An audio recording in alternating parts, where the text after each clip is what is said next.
Hi, thank you for joining me today. I appreciate you showing up. I'm Jana Kramer of US SEO Services, and today we're going to talk about website optimization and what you need to do to get your website in good shape. So if you have any questions as we go along, please feel free to put them in the chat and I'll answer them as best I can for you.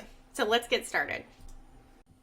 Now, usually when a business starts, one of the first things that you want to do is build a website. Now, in people's minds, if you don't have a website, then you're not really serious about your business. You shouldn't be as trusted. You're not as worthy of their business. So whether you're trying to gain more customers from it or you simply want to have an online presence, these days it's vital to have a good-looking website.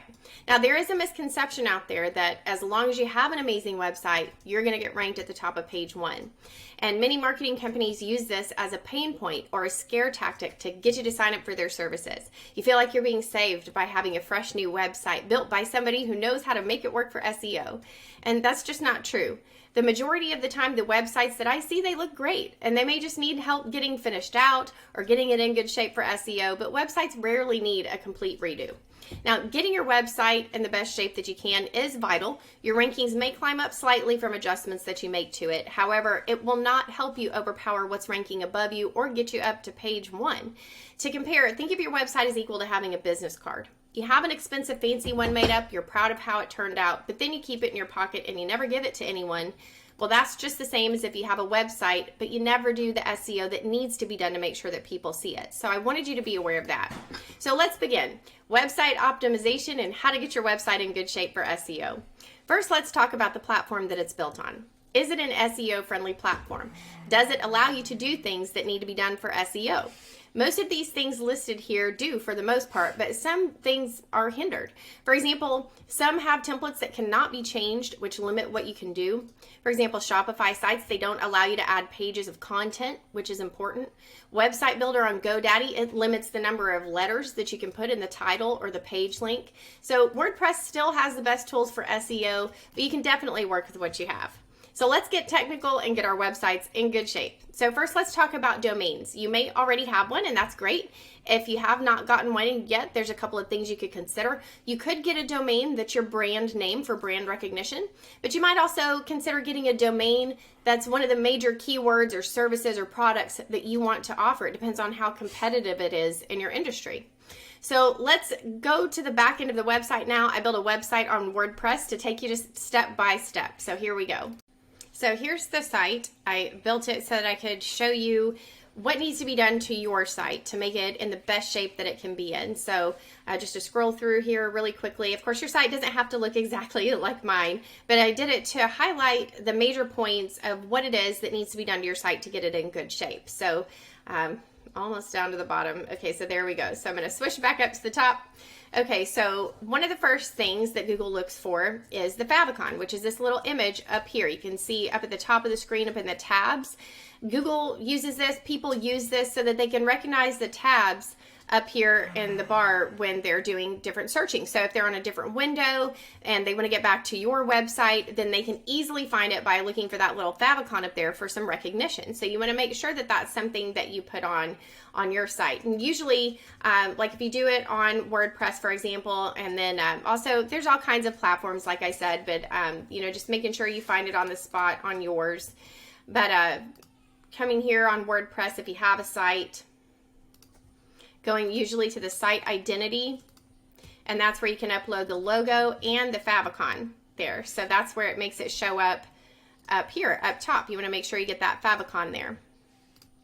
You also want to make sure that you fill in the title and meta description for your website. So basically what happens is Google grabs the first sentence on your site of whatever it is that you put on there, as well as your title that you titled your site. And that's what they stick in the meta description and the meta titles. So you want to be in control of what it is that you're telling Google and what you're telling your customers, because when somebody does a search, that's what they're going to see in the search results. So you want to make sure that you decide to fill that in. So there's usually a couple places you can do that. As you're building your page out, you can see my page right here that I built it. Down here toward the bottom, it just automatically will put the page title, a separator, the site title, and then just fill in the description grabbed from whatever the first thing that you said. So you can determine what it is that goes here. On WordPress, if you go to your pages, If you have some plugins, you can make it happen to fill in the title and description. You can see like right here, I didn't do that on the inner pages. I didn't take time to do it on all of them, but you can see here, there is the title and then the description, the meta description filled in there. So you want to make sure that you're doing that. Within the title, it's a good idea to get a major keyword in there for what it is you want to rank for. And you can also put your brand. So right here, for example, it just automatically put Jana's website 2 times. I don't need that in there 2 times. So, you know, having my brand name there would be fine. But then also I can do something like, this site is about how to optimize your website, so I'm going to put website optimization. If you are like a personal injury attorney, or if you do demolition, or you do accounting services, or whatever it is, whatever your major keyword is that you want to rank for, that's what you're going to put up here. So that's like if somebody said, hey, what do you do for a living? Oh, well, I do, you know, that's what you should put there. A major keyword to get ranked for. And then the same thing within the meta description. You want to make sure up in the title, it can be around between 50 to 70 characters. It can be longer, but that's all that Google's really going to look at. And the same thing for the description here, usually around 150 to 160 characters. You can see here I have almost 400 is what it grabbed. So just, you know, a few sentences in here. And you have to be clear, telling Google, telling your customers, this is what I do and this is where I do it. So making sure you get the keyword and location in there would be great. Also, if you can, squeeze in your phone number in there too. It just makes it easier for people to give you a call if they're interested in your services. And you don't have to do that on every page, but it'd be good to do on your home page. And like I said, this is what I do and where I do it, telling Google what you should be ranked for. It's also important to fill in alt tags. So looking at my site, you can see I have images on here. So one thing that I recommend is, let me get to the media page here, just wherever it is that you keep your pictures and your photos. So for example, like the Apple one, for example, it's talking about alt text. So what happens is when you save pictures to your computer and then you upload it, it grabs whatever you save it as, and then it puts it in the profile URL here. So taking a look at this, like I saved this picture as alt text as if I wanted to get ranked for alt text, because that's what that picture, what that page would be about. Or if I want to get ranked for header tags or content. So if you want to get ranked for, you know, tax prep, tax planning, or family law firm, or custom home builder, you know, kitchen remodeling, cabinet painting, whatever it is, you save it using that keyword. And then when you drag it over and upload it, it creates its very own URL. So you can see right here, this is the URL for this picture, and you can see where I saved it as alt text, and it sticks it in there too. So that's one way to tell Google what you should be ranking for, and then making sure you're filling in the alt text on your pictures to tell Google what you should be ranking for, because you can see here, there's titles, captions, descriptions, and alt text. So people tend to title their pictures like if they take a screenshot, or it might say something like image 2341, or, you know, whatever they just, or, you know, they'll label it for what it is, you know, homepage service number 1, homepage service number 2. So it keeps it organized in their mind as they're building their site where they're supposed to put that picture. But it really has a detrimental effect because it's not helping you with your rankings. So your title, you know, should be what it is about, but then your alt text is, what do I want to rank for? This should always be keywords. So you should always have keywords on all of your pictures. It's very beneficial if you do that. So taking a look at this, you can see here, I need to do it for this one, for example. You know, put it in for alt text for whatever it is you want to rank for. So I wouldn't want to rank for reviews. That's what this picture is about. But I want to rank for, I'm trying to get my website ranked for website optimization, or how to grow your business, you know, or so, you know, business consultant, whatever it is that you want to get ranked for, that's what you put in the alt text there. See, trust badges, that's not a good one. You don't want to rank things for, you know, social icons and things like that. Or if you have one individual that you save, like Facebook, Yelp, BBB, you know, things like that, they don't need help ranking, right? So you go in there and you put, like if it's Facebook, don't put Facebook, put business coach, because when people get to your Facebook page, it's about a business coach. When you put retaining walls, you know, you want to get ranked for retaining walls. So when they get to that page, they're going to see information about that. So you just want to make sure that you are using these alt tags effectively to get those keywords in there for what you should be ranking for. It's very important and very helpful, because when Google, they can't tell what a picture is on your site. You have to do the work to tell them what it is, and that's what an alt tag is. It helps them to understand that. You also want to make sure that you have good header tags. Header tags are these H1, H2, and H3. So there's header 1, header 2, and header 3. So they're different sizes. So you can see here on my page, I have some header tags here, right, that are making it stand out. And then also I did it with my number. But then, you know, this section is talking about headers. So that the header name is header, but you can see it's in a bigger, bolder letters. So it makes it really shout out and stand out to Google what this section is about, what your page is about. Going on down the page here, why content is important. You can see that's a header tag and making it stand out. The importance of alt text and alt tags. And then there's regular content. So you can see there's header tags. It makes it look organized. It lets people's eyes know, okay, I've read this section, now I'm going to move on to the next section. So it helps them as they're looking at your site, but it's a shout out to Google what your website is about and what it should be ranking for. So it's definitely important to do that. When you're building your page, as you're building a page and adding content on, like on WordPress, for example, if I were to add something on here, I can choose like regular paragraph font, or if I want to do heading, I can pick H1, H2, H3, and this goes all the way to H6. Google likes to see at least one of each of the H1, H2, H3. And it's even better if you can get a keyword in there. So some people, you know, you have multiple, like you saw that I have multiple header tags. I have multiple H2 headers. So you want to make sure within those that you get keywords in there. Now, a lot of times people do something like on their site. Let me get back to it. So they have on here, like, you know, for example, they'll just put services. I put highlighted services because I wanted you to know that's what this section is about as we're going through this website optimization. So some people just put services or about, which is a great header. You're letting people know what that section is about specifically. But you could put, you know, construction services, or our law firm services, or family law services, or let's see, personal injury services, or, you know, just whatever it is that you do, whatever your highlighted targeted thing is, that's what you can put there. It would be definitely beneficial and helpful for that. So making sure you get those header tags, at least one of each of the H1, H2, H3, and trying to squeeze some keyword in there would be great. Now, content.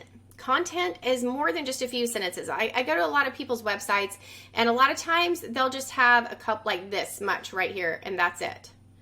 This is what we do. We do custom home building, and we're amazing at it. We've been doing it for 10 plus years. Get in touch. And that's all that they say. And sometimes you feel like that's all I need to say. I told them what I do. You know, I don't really need to say any more than that. And obviously that's true for a person reading it. You know, they only need the basic, just get to it. Give me the basic information, what you've got there. But having to outrank your competition and tell Google what your site's about, it's not very beneficial. So you want to make sure that you have a decent amount of content on your site. Now you can see here, I put a lot of content on my site. Usually around 500 to 750 keywords is pretty good for a home page.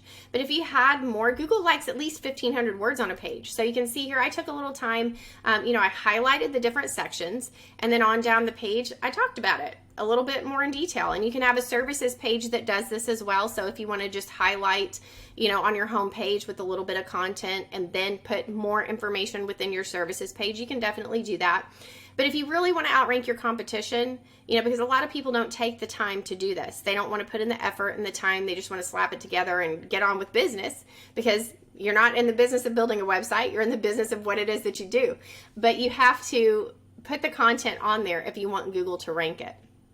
So taking the time to do that is very vital. Having more content than when your competition has is definitely beneficial. So getting it on there would be really great. And then having content with images balanced throughout your site. You can see here I used images to break it up, to make it a little easier on the eyes. So I have content and then I have images. So it helps break it up. There's a little bit of content to read, and then, oh, I get a break on my eyes. Here's some more content. And then it also gives people not only to be able to read what is being said to them, but also a visual explanation of it. So you want to take your time and really pick some good pictures to express, oh, I should be thinking and paying attention about the importance of this. Let me think about it a little bit. So it helps break up the ice, but it gives people a visual and leads them into the way of thinking that you want them to go.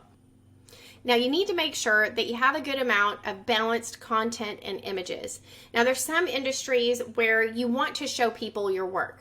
So you have just a bunch of pictures, like if you do interior design or design build, or you have a lot of products for sale, people tend to put just a bunch of pictures on their page and that's it. They're like, enough said. I don't need to put any more. You need to see what I can do for you. And yes, that is most absolutely true. People do need to see the work. But what I suggest is get your picture, get your site how you want it, put your picture there, get it how you want it to be. And then once you're past that part of all the pictures that you want people to be introduced to, then before the footer, that's where you go and add some of that content so that Google can see. And in case people need some words, this is what I do and this is where I do it. Now, on the other hand, people sometimes put all content. And when you have too much content, when people go to look at that, it's, ooh, I can't read that much right now. I just wanted to see if you do what I'm looking for. I can't, what is this? And they have to really focus and think to take in all that information. It's very overwhelming. So that's why it's important to break it up, adding some pictures in so people can see a visual and give their eyes a break and their mind a break, and it just helps them consume that information even better. You also want to make sure that you have keywords and the locations on it. Again, this is what I do and where I do it. If you don't say it, you won't rank for it. So for example, if you have a website talking about, oh, I do remodeling, home remodeling, I'm a remodeler. Okay, that's very broad. So, sometimes you have to really dig in and think about it. Okay, so what do you want to get more sales for? What do you want to rank for? What is the thing that makes you a lot of money? Okay, well, I like to do kitchen remodeling. Okay, that's great. You do kitchen remodeling. We can definitely go after that word. So what else about it? So if you have to sit there and think about it, well, I like to do kitchen cabinets. I like to do interior painting. I like to do countertops. I like to do floors. I like to do drywall installation. I don't do drywall repair, but I do drywall installation. You got to think about these things that you want to get ranked for. So if you want somebody to call you for an interior painting job, you're going to have to put interior painting.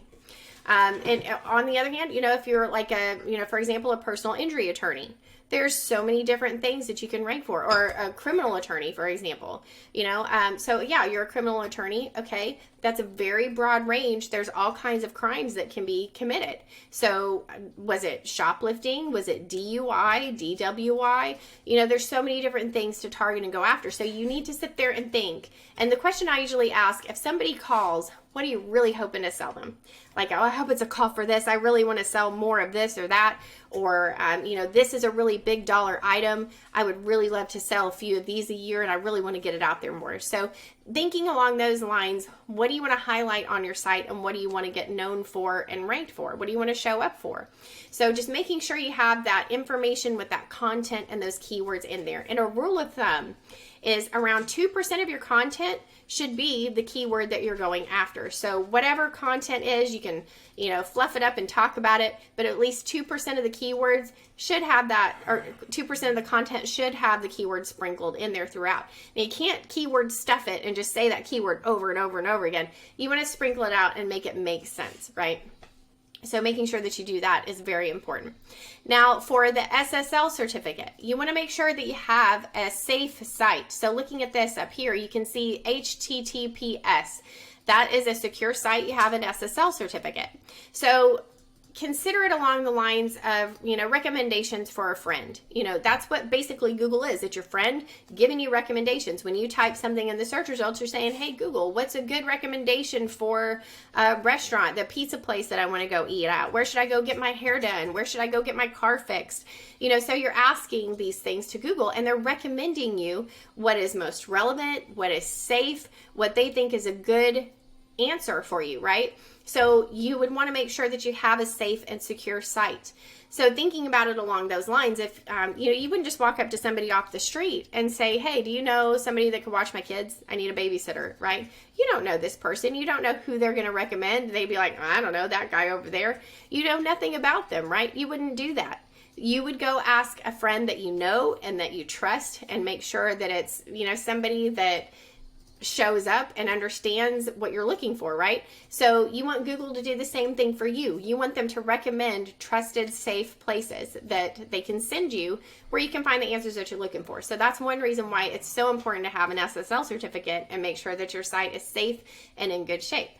Now, for speed and loading time, you want to make sure that your website loads within a few seconds, within a few seconds on your desktop and your mobile, on your smartphone, your iPad, your laptops, things like that. So, just think about it as a customer and you're visiting someone else's site. When you go visit it, did it load quick enough for me? Would I be irritated about how slow this is loading? Am I getting all the information that I need?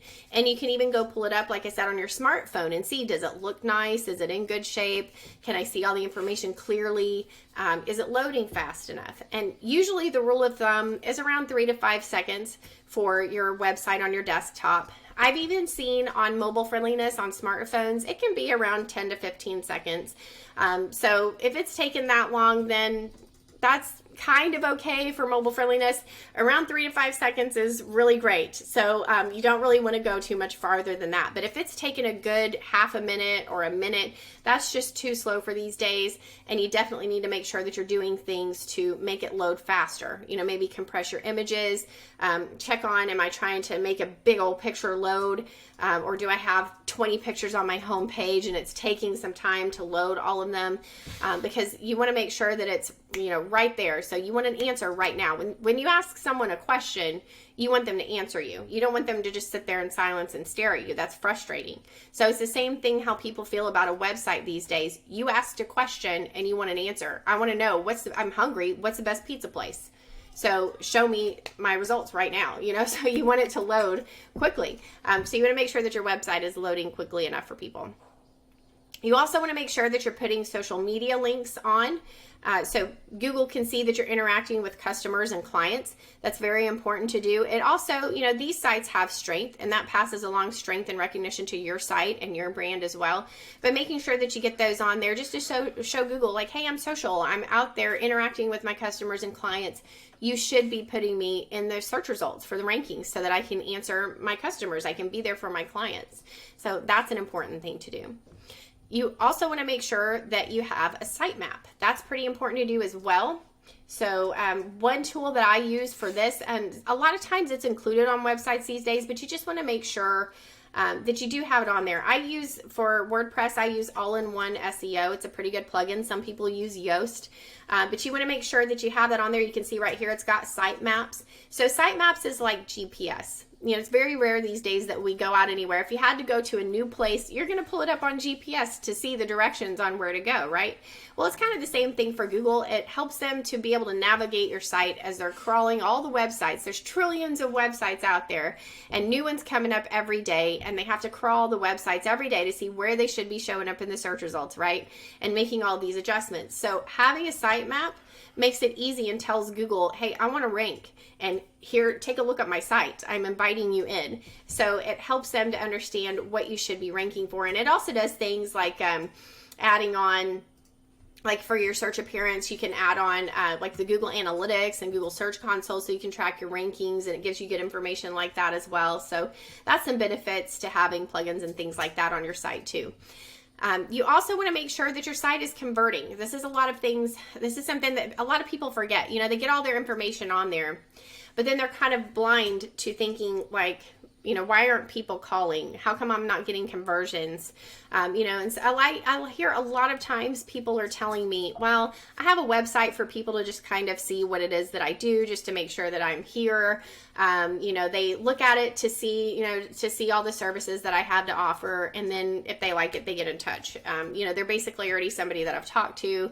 They just want to check it out and make sure it's, in good shape and legit and whatever. So, I really don't get a lot of calls from my site. So let me explain this. So I hear that way too often. Yes, that is the whole point of a website, is to have a brand and to have a presence online. People go to your site to see what you do.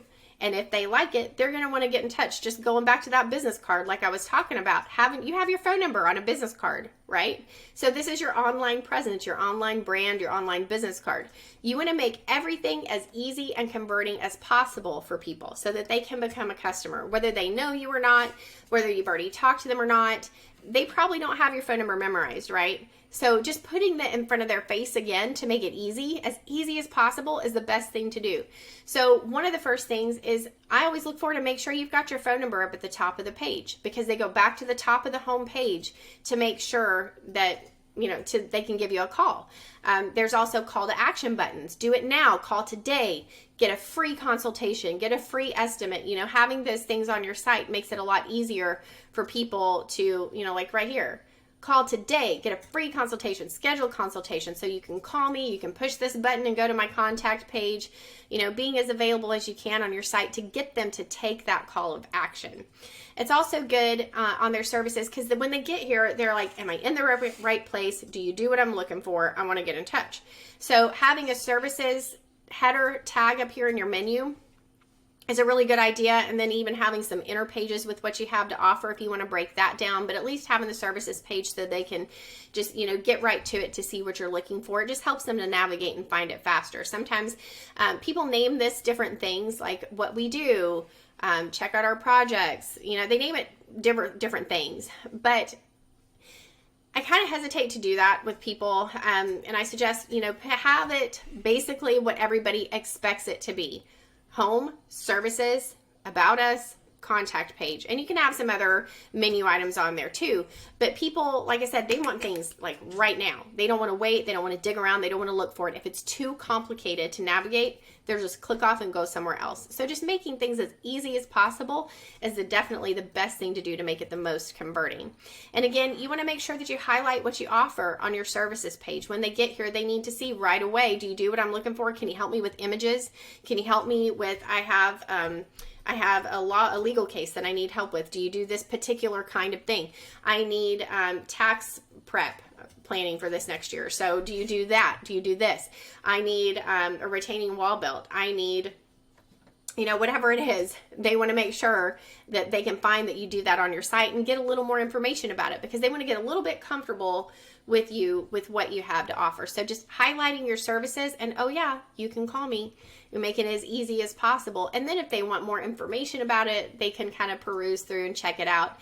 And normally people don't spend a whole lot of time. I mean, if you think about it, you don't really spend a ton of time on people's websites, right? Like if you're looking for something, you get to their site and you see, okay, there's their number, I can call. Do you do what I'm looking for?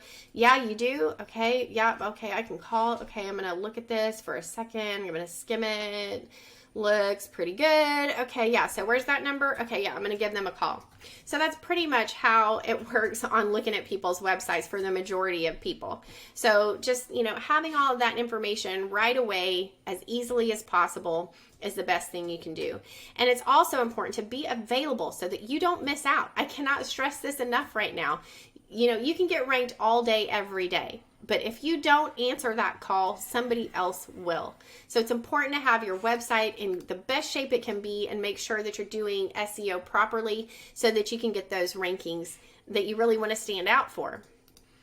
So I think that covers most of what you need to make sure that your website's in good shape. And to be clear, again, this is not going to get you rankings. It gets you in good shape to be able to get the rankings. And I'm going to be doing future webinars like this where we dig in deeper and things like how to get your Google map listing in good shape and how to do keyword research and what you need to look for and stuff like that. So if there's a particular topic that you'd like to know more about, then feel free to message me and let me know. You can message on LinkedIn, you can call, text, put it in the chat here. And if you want to know, then other people probably want to know too. So while you're here, you can let me know if you want to find out more about what I could do for your business. I'd be happy to put together a proposal for you. We can also just schedule a time to meet up on Zoom one-on-one. I'd be happy to help you out and answer any questions that you have. You can use my Zoom calendar link there. It's in the chat for you. So thank you. You're welcome to reach out to me anytime. Thank you for joining in with me today. I really hope this has been helpful to you. Jesus loves you, and I hope you have a blessed day.